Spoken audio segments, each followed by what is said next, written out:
Hello and welcome to How Will the Pandemic Affect My Degree? I'm Victoria Lambert, I'm the Daily Telegraph's Education Editor, and I'd like to welcome you all to join us on this quite warm evening. And I'd like to introduce my guests first of all to help me with that. The first guest I'd like to introduce is Professor Julia Buckingham, CBE, Vice-Chancellor and President of Brunel University London and President of Universities UK. Hi Julia. Hi Victoria.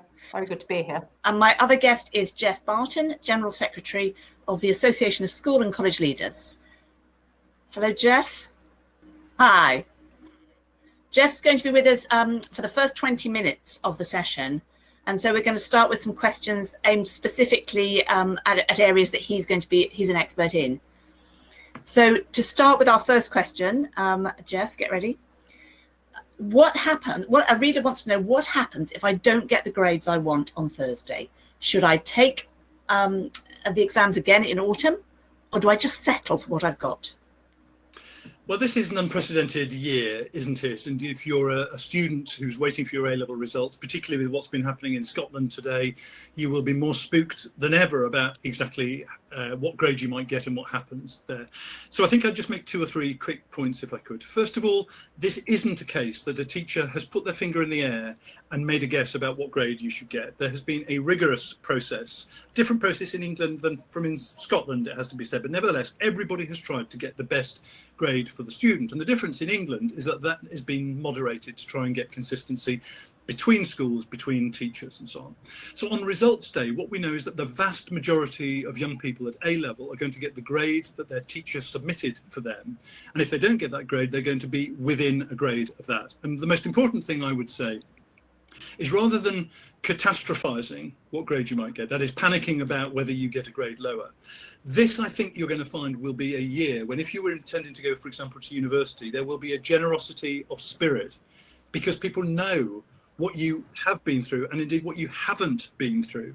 And so before I started thinking, should I be appealing, should I be waiting for the October resits, get your results and then let's take it from there, working with the teachers at your school.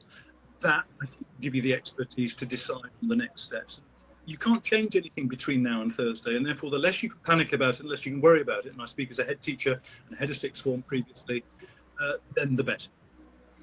Julia, would you agree with that? Would you endorse that universities know what's happening and they are sensitive to what's going on? Yes, I think universities are very sensitive, and the advice I would give to young people is don't jump into something. Think very, very carefully about it, because going to university is a very big step in your life. It is going to change your life, I'm quite sure, in a very positive way. But I think you need to stop and think and make sure you're doing what is right for you. Yeah. How, another reader sent us a message saying, how is the exam grading going to be fair? How do we know it's going to be fair?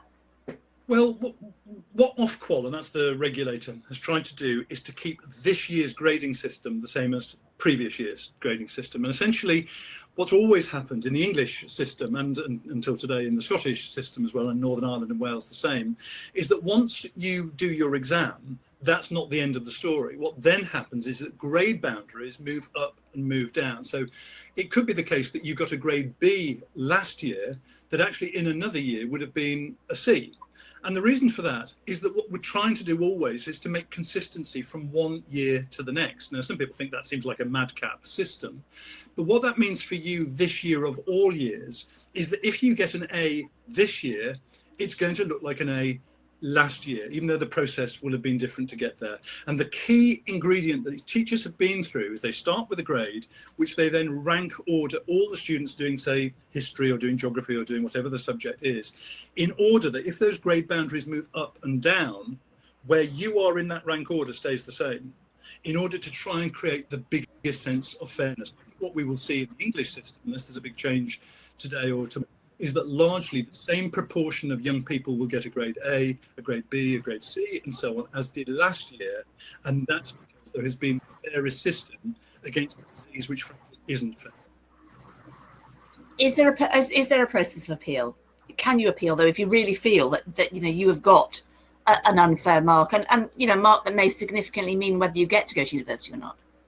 Well, there is a system of appeal, but it's not what people might assume. So if you think that the due process, the statistical process that should have been carried out hasn't happened, then what the regulator will do is to see whether the system was followed properly. Now, you can see that's not the same as saying we will remark your papers, because there aren't any papers to remark. It's not the same as saying that someone is going to look through your exercise books or all your essays or your mock exams, because there aren't people to be able to do that.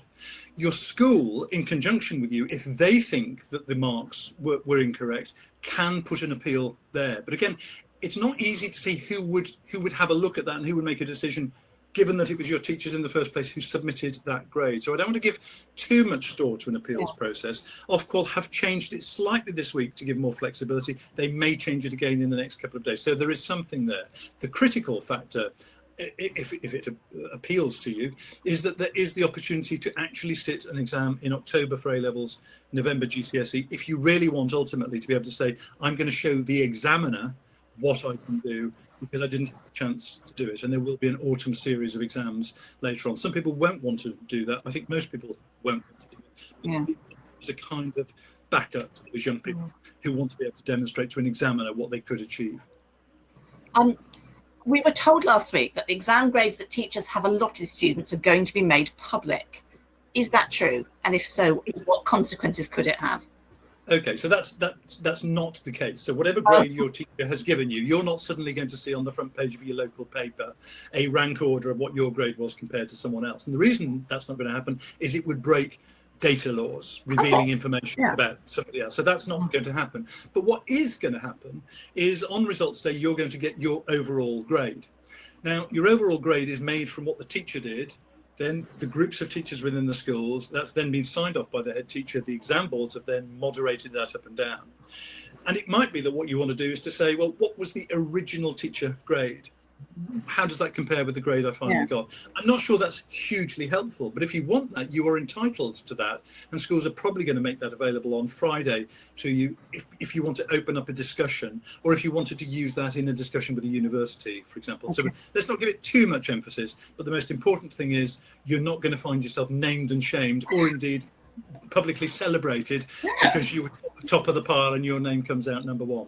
Fair enough. No, I can see that. I'm not sure that's a good thing. What do we think the government should be doing to help this year's cohort on A-level results day and beyond with their first year at uni? Do they need a little bit of extra support once they've got to uni? Are they going to get back in, I guess? Yeah, I think in general, what 57 years on the planet have taught me is we don't look to the government to solve too many problems. They do some. But on this one in particular, I think where you'll be looking first of all is to your school. So if you have a traumatic day on Thursday and you feel devastated by the whole thing, what I would suggest is if you're going into school for results, you book an appointment so that when you've calmed down, you can just go and have a rational discussion with them. And my experience as running a school was you're always better having that discussion a little bit after you actually got the results if you're disappointed in them. That's part one. And part two is essentially what Julie has already said to us. The universities know that even if you've got exactly the results you wanted to, they can't treat this as business as usual because you ended your course early, you didn't go through a revision process, you didn't sit exams. So there's going to have to be something different at the beginning of a course. And that means, I think, that you're going to get better quality tuition in many ways when you get to university, because there's going to be more focus on what do we need to do to prepare you after 6 months or so for university life. Because I guess some people, if you take a course like maths, will have actually missed quite a chunk of the curriculum that they would really be expected to know. I mean, Julia, do you think that, would you like to come in on that? Yes, I think it's very important. Universities are very aware that students have been out of learning for 6 months, pretty well full-time out of learning, and that there will be a need to introduce them slowly to their course to enable them to rebuild skills, perhaps to bring them up to speed in areas they weren't able to cover in the curriculum. Many of us have already got things up online to help students, to help induct them into the university, and to help them get back into their subject, whatever it is they're studying. And I think it's really important that students take the opportunity between now and the start of term to really look at that material and engage with it. It's a big change in life going to university, and I think the more they can take time to induct themselves, the better. And of course, the more we can do to support them in this challenging time, the better too. You mentioned briefly then about going into your school, and I do think that sounds very sensible. It's not rushing in, screaming, you know, these are my grades, help me, help me. But will the school, how open do schools stay? Will they be open for quite a long period of time? Is it just a day, and how's that going to work with social distancing and coming in and you know, bubbles and? Yeah, it's certainly going to be different. Those pictures that you like to just carry on the front page of the Daily Telegraph of people jumping in the air close what together. What are we going to do? May not be the same this year. At least they might be 2 meters apart or something. So it will be a different results day. That's going to vary from school to school. So I know of some schools which have already said, we're not going to have all of the students coming in that day. They'll know first thing in the morning whether they've got a university place, because UCAS will have made that available to them.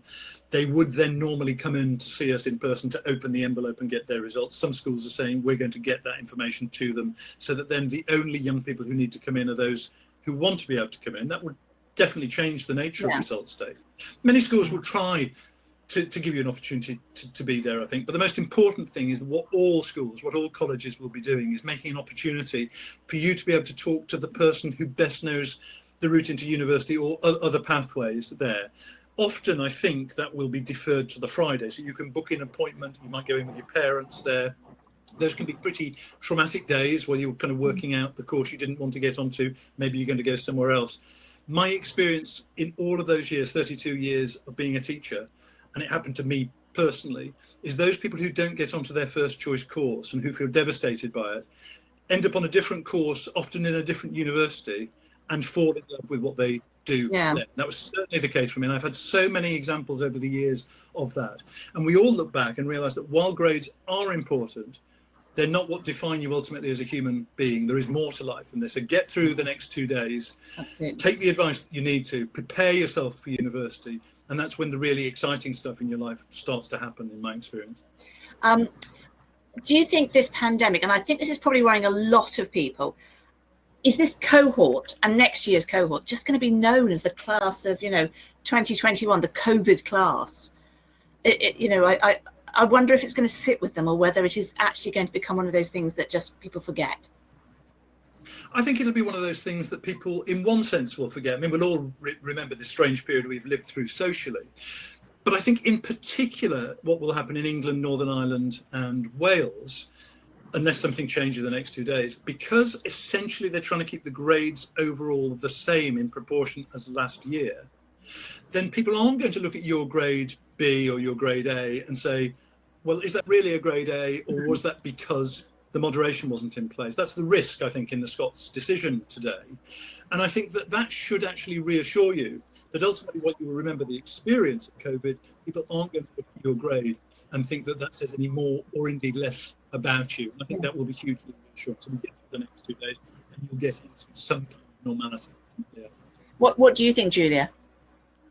Well, I think what despite the situation, these students, when they come to university, are going to get a very, very good education, and they're going to graduate with the degree they deserve, having done the curriculum that we are teaching. But I think they will be different. They are going to have a different experience. They've been through something different.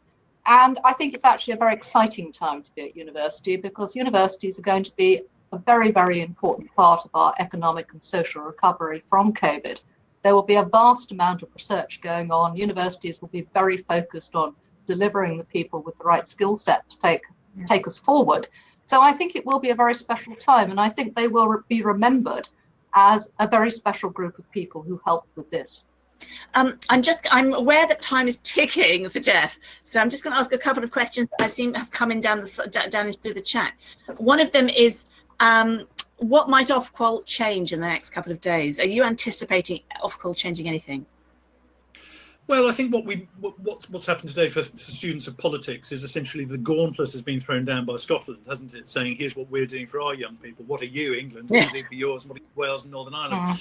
Now, actually, Ofqual, I think itself, the regulator, hasn't got a lot of room for manoeuvre with what it's doing. But you might find a Secretary of State who decides that he wants to instruct off qual to give more right of appeal to individuals. Okay. I don't know how that would work, but you might find that there's going to be more opportunity for the individual to appeal against the centre, but that's me just speculating on that. I mean, another question's here. I can see Neil Cottle has asked a question here.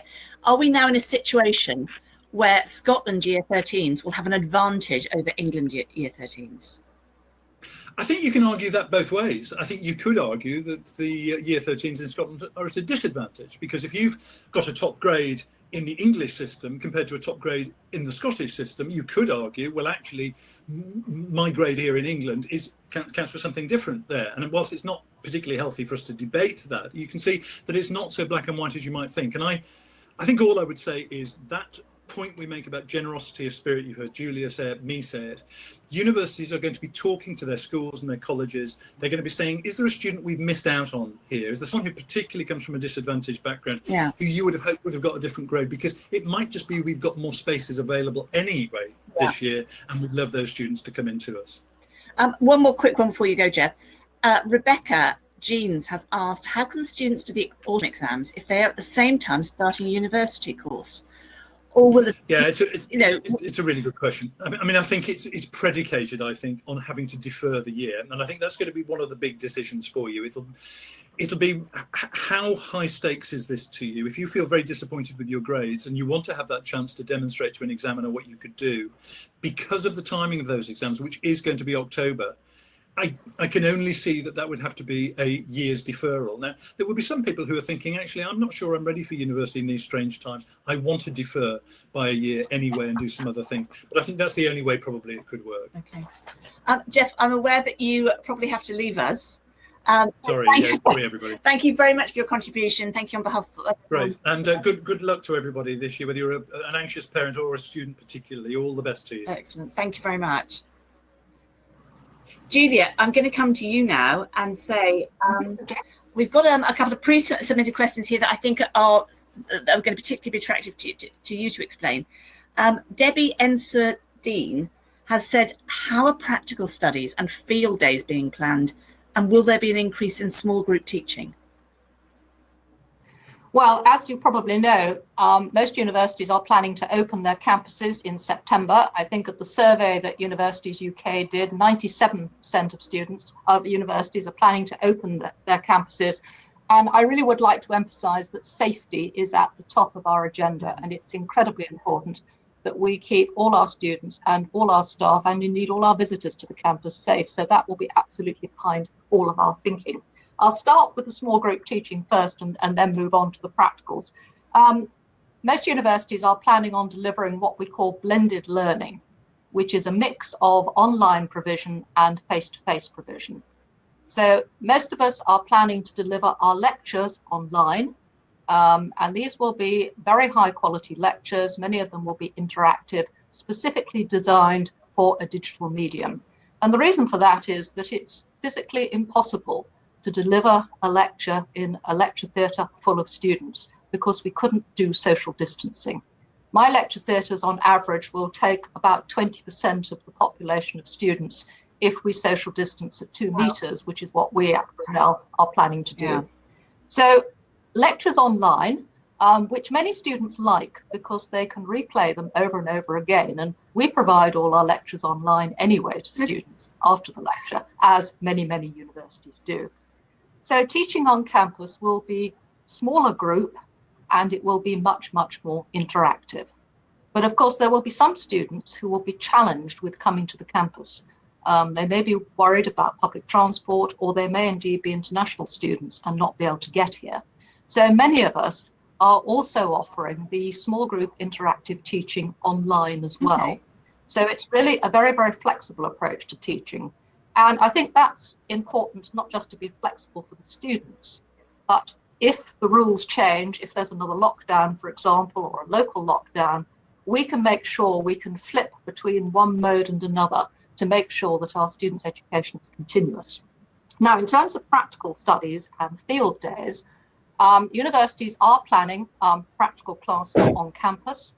I think it's important to check with the specific university exactly what they're doing. But again, these will have to be small group classes for obvious reasons. But they're also looking at online activities which are practical. And there are some fantastic simulation programs and virtual reality online now, which a lot of universities are actually beginning to use anyway. And I think we'll see more of those. Field trips are much more challenging because of all the rules around travel and taking students away and those sorts of things. So I think we'll see very few of those.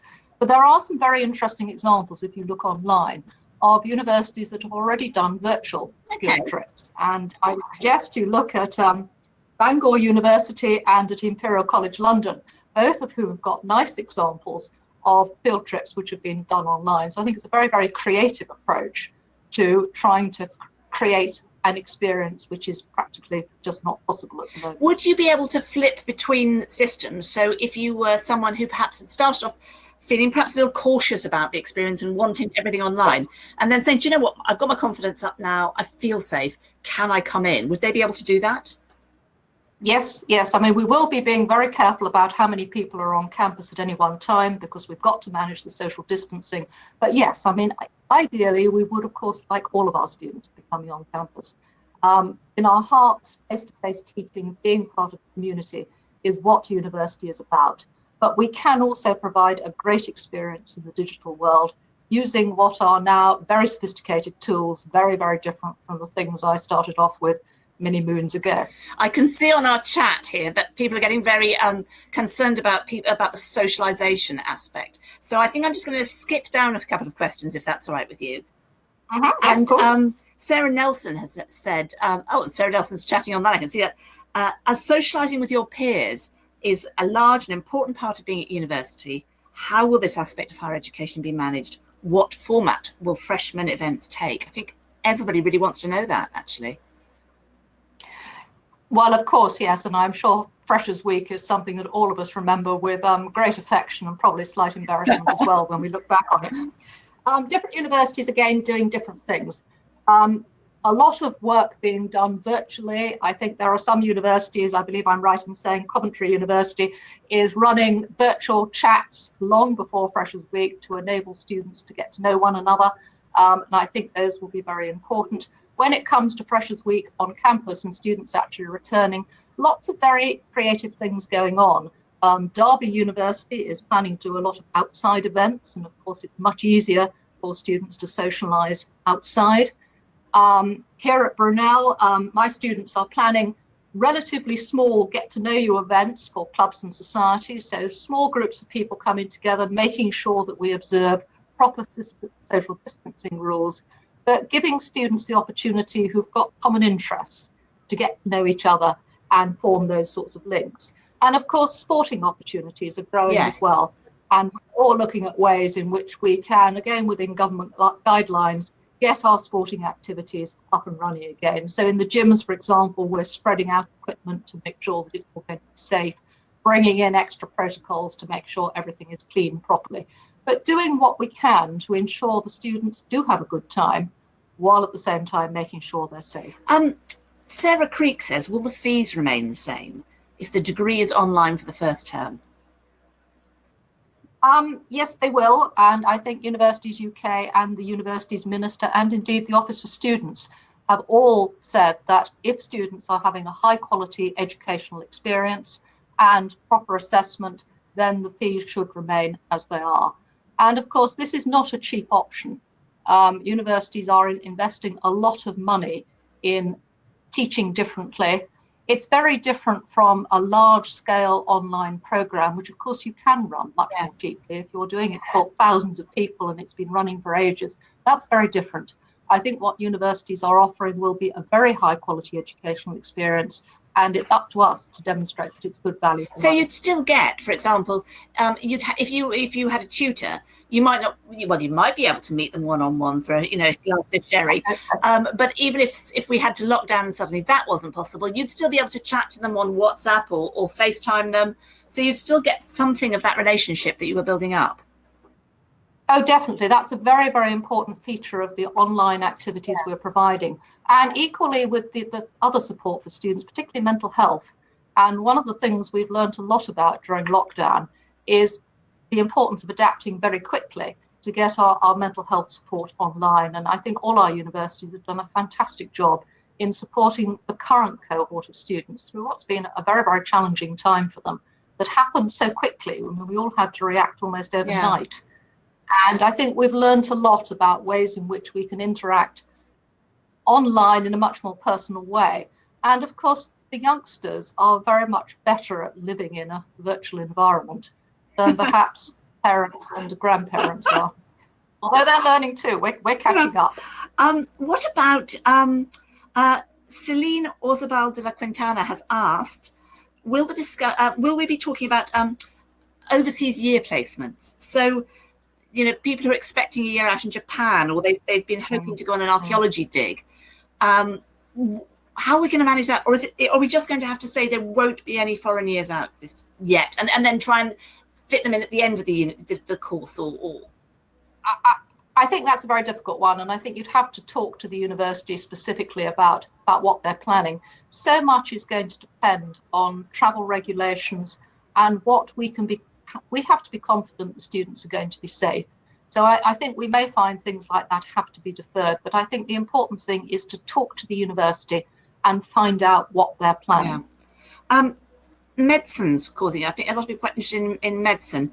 I've got a question from Ruth Campion Clement, and she says, if she's heading for a medical-based course, how likely is it to run at all? Is medicine going to stay on track? Or are they going to be affected as well by a resurgence of COVID? If there was a second wave, would that affect the ability for them to be taught, because some of their teachers presumably would be on the front line? Well, I mean, obviously we would have to manage a situation like that, as we did over the last 6 months. But the plan is very definitely that medicine, nursing, allied health professional courses are running. There's actually a very big increase in applications to nursing and allied health professions, which we are delighted to see. I think that's very, very positive, because, of course, the UK desperately needs more nurses. And definitely we are planning to run those courses. I'm certainly expecting my courses to be opening on the first day of term and to be running. And of course, we have to work with the NHS, and in a way, this is real life healthcare, isn't it? You have to respond to what's happening. I think that's time. But it will be different. Sian Walters has asked, she's going to study diagnostic radiotherapy, which is hospital-based as a degree course. Can that still go ahead? I think you'd have to talk to the hospital, and that's slightly outside my remit within a university. So I think you'd need to talk to the hospital specifically about whether it would go ahead. But I would expect all of these courses to go ahead, perhaps in slightly different forms, perhaps slightly different timetables. But we do need to keep educating our young people and producing people with the skills that they need. So I think we will all be doing our very, very best to ensure that the cohort of students about to join us, and indeed our current students, have the very best experience we can give them. It's in everybody's interest, and particularly their interest, that they have a great experience and they come out the other end with a valuable qualification that is going to take them forward in life. That's what we all want. Some of the questions we've got are more about the applications process. For example, Jane Martinson has said, how are universities likely to deal with those wanting a year off? Are you going to be happy with people saying they want a year out? Well, I think it will probably vary from university to university and from course to course. So again, my advice would be to talk to the university. I've never met anyone who's actively anti people taking a year out. And many universities actually encourage gap years. I think what's interesting is if you look at the UCAS data, there are actually fewer students this year wanting to defer. It's very interesting. And I think it's very, very interesting. And maybe they've had a long time at home thinking about things. Perhaps students feel that now they want to get on with their lives. And I can empathise. Absolutely. I think people are worried, actually, that there's going to be a smaller cohort of people going to university. And that you're not seeing that reflected in figures at all. We're not seeing that at all. I mean, the number of applicants to universities is up this year. It was up 1.6% at the last census point. So more people wanted to go to university, which I think is very encouraging. More mature people wanting to go to university, which I think is very interesting. What is different this year is that there is a cap on the number of students that can go to university. But that cap is actually 5% above what all of us said that we would take in the plans that we have to put into our regulator. So it shouldn't frighten students. But there is a cap on numbers, but there are increased numbers of places available in nursing, allied health, and in STEM subjects. So I think, that there's every opportunity for students to go to university, and the numbers at the moment suggest that more students want to go to university, which I think is very encouraging. It's very positive. I know some students are worried about the effect of this year on next year. Karen Jones has asked, will university places in September, October 2021 be more scarce than normal because of a potential backlog from this year? I think it's probably far, far too early to speculate about things like that. I mean, as I said, the number of deferrals is actually lower than it was last year, so that's encouraging. We don't, of course, know what the data are going to look like. If you look at the demographics, of course, there are more 18-year-olds next year than there are this year. I think it's just too early to speculate. Juanzi Zheng has asked, how easy is it to apply for a top university in this current climate? I mean, is this creating opportunity for people to target universities they might have thought they couldn't get to? And it's a bit like, well, if all the cards are in the air, why don't we see what happens? Well, I think the important thing is to target the course and the university that you want to go to. I have always felt that. University is an incredibly important part of your life. And I'm sure all of us who've been through the process, if I can call it that, and carried on with our careers, actually recognize that a lot of what we're doing because of what we did at university, the people that we met, and all of those sorts of things. So I think the really important thing is to study the course that you want to study, the thing that you are really passionate about and interested in a place you want to be. And I would say, think about the sort of university you want to go to. Do you want to be at a campus university? Do you want to be in a city? Do you want to be in the middle of the countryside? What sort of life do you want, and what sort of course do you want? And does that university offer what you want? It's you who's going to university. It's not me or anybody else. It's you, and it's your choice. And so that location thing's really interesting, because with the potential impact of restrictions because of COVID, your experience in a city will be very, very different to a campus university. Now, I mean, it was always going to be different, but we're looking at something that could be extremely different. Yes, I think it will be interesting to when we understand the data a bit more, to understand what people choose and whether people are more interested in living near home and being a commuter student, or whether students are more interested in going away and living in the countryside in a campus environment, or what their actual choices are. I think we'll see some big differences. We have seen a big growth in what we call commuter students over the last 4 years, particularly in big cities. So students who are still living at home and commuting quite long distances, particularly in London. When you say a rise in the numbers, do you have any idea? Can you give me any percentage? I can't give you an exact number. I can get back to you on that. But to give you an example, in my own university, I think we now have about 40-45% of our students are commuter students. About 6 years ago, it would have been nearer 15%. So I think there is a big change in behaviour. That is quite big. I know time is whizzing by, so I'm going to go to some of our questions that have come in. And I can see Michael Gurney has asked, what will happen with international students? I mean, are we still going to get international students? Are they going to have to bubble separately from national students, or how we describe ourselves? Will they be taken onto some courses and not other courses? It's like a minefield. I think we are hoping very much that we should be welcoming large numbers of international students to our campuses, because they contribute so much to our universities. And I think one of the great things about being at university is the international mix of people that we have. We have 130 different nationalities represented on the campus here when we're up to full speed. So it's a really fantastic opportunity. I think a lot is going to depend, of course, on travel restrictions. It's too early to say how many students will come or won't come. Application numbers are up, but the proof of the pudding is when they arrive. There have been quite a lot of relaxations in visa regulations, which have been very, very helpful. And many universities are offering students the opportunity to study in their own country to start with, if travel restrictions get in the way of travel. And I think that's very, very important, because these students keep telling us that they really want to come.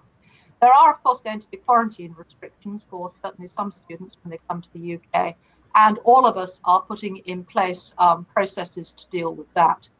We have learnt a bit during the pandemic because many of us had quite a lot of students living on campus and quite a lot self-isolating. So, for example, I had about 400 self-isolating for a month. And we learned to do things that you wouldn't recognise for universities. We did room service 3 times a day with meals on the menu. We did shopping. We did laundry. So we've learned how to really look after students, and I think that's the important thing, because for an international student travelling across the world and then finding you've got to quarantine on your own would be actually a very lonely experience. So we are all working very, very hard on making sure that, yes, they've got to quarantine and they've got to play by the rules. We will be very firm about that. But equally, we've got to look after them and support them and make sure that they feel cared for and welcomed into the UK, and give them every opportunity to integrate into the community. Amanda Cassidy has asked, will the libraries be open? How are we going to manage books? Yes, libraries will be open, and we are looking, obviously, every university is developing its protocols, and we're looking increasingly at ways in which we can manage this. I mean, times have changed, of course, and much of the university these days, of the library these days, is virtual. So most textbooks are available virtually. So in a way, it's more about managing learning space for students, because the students do use the library as a place to go and study, and they work in small groups. It's a very lively place these days. But we will have to manage things like handling books very, very carefully to make sure that students are and indeed staff are properly protected. Jennifer Smith wants to know, do you think that universities will relax their course entry requirements when they have spare places on courses? Some very good universities still appear to have places in clearing. Well, a lot of universities have places in clearing, and I think that's absolutely normal. It's up to individual universities to decide what they will do on qualifications. I think the most important thing is that universities accept students onto the course who are going to succeed. It's not in anybody's interest to be admitting students onto a course if they don't feel they've got the potential to succeed. And I would always say to students, talk to the university. Admissions tutors are very, very keen to talk to you. It's in our interest to help people get on the course that is right for them. And I really feel that passionately. I've seen many students unhappy at university because they've been pushed into doing things they don't want to do. And I think university is about studying something you love and having fun with people that you like being with. If you don't love what you're studying, you're not going to do so well at it. And actually, you're not going to develop the intellectual skills that you develop from doing a degree, which is really what it's all about. I've got a couple of questions about deferrals. Fiona Manford asks, with all the current uncertainty, might it not be far more sensible to defer starting university from this autumn to next? Isn't that likely to mean a more full and rewarding and value for money university experience? And Paul Watkinson says, can I go to university this year, even though I have deferred my place for next year? So to defer or not to defer? Well, I'll answer the last one first. I think it's a question of talking to your university. And if you've said you want to defer and you've now changed your mind, my recommendation would be pick up the phone and talk to your university and see what's possible. I think in terms of deferring, again, it's a very personal choice. I think there are very good reasons to go to university this year for all the reasons I've said. I think it's going to be an interesting, exciting, stimulating time. I think, we don't know where COVID is going to go. We have no idea what things are going to be like in 12 months' time. We may have a vaccine and we may be back to what we regard as normal life. We may not. And I think if I were a young person, I would be wanting to get on with my life. Yeah. I've got a very sad little comment here. James Robinson, I'm looking at you. Sounds like a miserable university experience, he says. I used to sit in one of my lectures next to someone who is now a Supreme Court judge. I don't think James is going to university this year. Wouldn't be able to say that if I'd had to do Zoom lectures, might as well do an open university course. Why don't they all just do open university courses? Why still do the real thing? Why do the whole, tradition? Because it is only lectures which are going to be online, and lectures are not the entire university experience. They are just part of your university education. And I think actually in an interactive class with a small number of people, you are much more likely to get to know your peers than perhaps the 2 or 3 people that you always sit next to in your lectures because they're your friends. So I think the opportunities to meet people in interactive classes are great. And I hope that's what students will do. But they will, of course, also meet people online because that's what people do these So, days. James, that's told you. Now, on to one. I think we've got room for one last question. So, Rebecca, James is talking about how do we test? How can we keep people actually safe on campus if it breaks out again? Will there be regular testing? Will you test if someone thinks they're unwell?